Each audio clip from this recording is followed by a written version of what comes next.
we've been absolutely blown away by the demand that's come through, and we've also seen airlines putting really amazing offers in. So we're really excited to welcome tourists back to Fiji. Yeah, what do you make of Fiji's reopening plans and that need to produce a negative test before departure, but then also isolate for 2 days on arrival?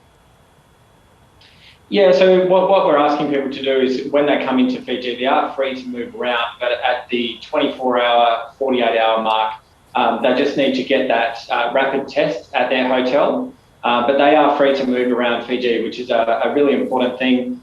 We just want to be able to keep track of people and to be able to get that test, just to make sure that everyone keeps safe. But with our really high vaccination rate here in Fiji, we know that we can offer a really safe holiday experience for travellers from Australia. How was Fiji able to achieve those high vaccination rates? Look, it's been incredible from the Fijian government all the way through to the Fijian people.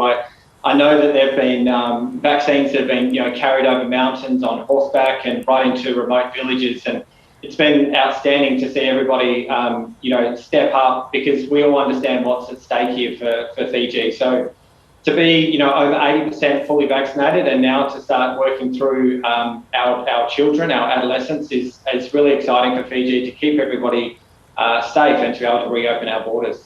And is that one of the things that you're hearing from prospective travellers, that they're interested in going to Fiji because it's seen as a safe place to visit?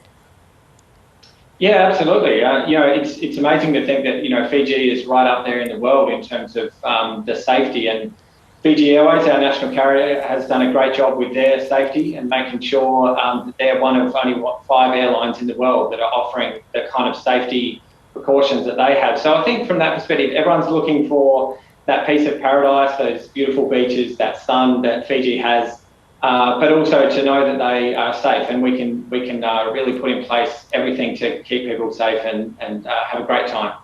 And what about staffing issues? We know that a lot of workers were laid off at the beginning of the pandemic and they've since returned to their home villages on other islands. Is Fiji going to be able to ramp up ahead of that opening and have enough staff to cater for the travellers who will arrive?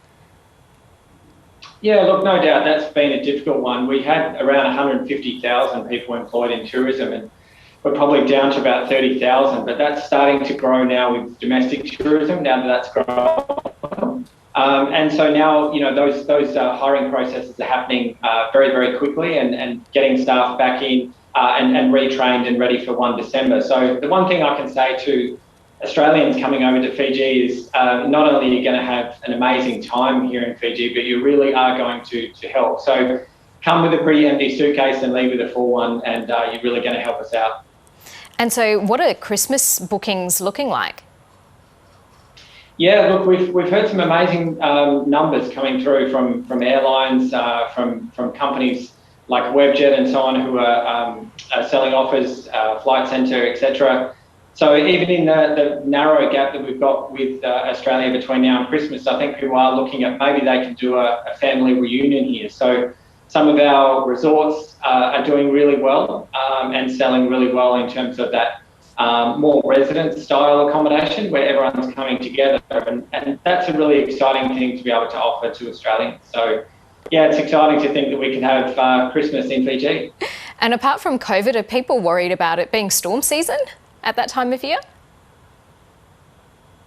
Look, hopefully not. I think from that perspective, that some of that weather, that challenging weather, comes around sort of February, so it should be a pretty perfect time of year to come. But we are seeing bookings coming into 2022 as well. I mean, I know Easter 22 is booking really solidly. So the one thing I would say to people is look for these amazing packages that are out there and jump on them. I mean, there's some incredible deals out there.